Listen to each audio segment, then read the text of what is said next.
Պապստամները և վարձկանները կունակսայի ճակատամարտում պարտություն են կրում Արտաքսերքսեսի ուժերից և դրանից հետո պետք է որևէ կերպ փախուստի դիմեին։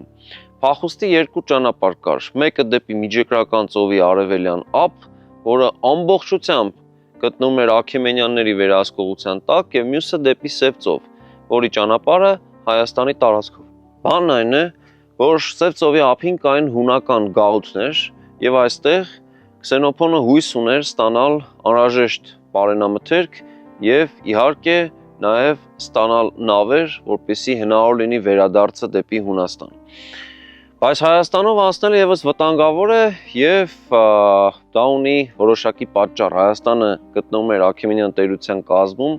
և բացի այդ Հայաստանի սատրապը Երվանդական տոհմի ներկայացուցիչ Երվանդ II-ն է, ով այդ պահին Արտաքսերքսես արքայի փեսան էր, նրա դուստր Հռոդոգունեի ամուսինն էր և բնականաբար պետք է սատար կանգներ իր աներոջը այս դժվարին պայքարում։ Նախագծի գլխավոր գործընկերն է Կոնվերս բանկը, ֆինանսական աշխարհի ձեր հուսալի գործընկերը։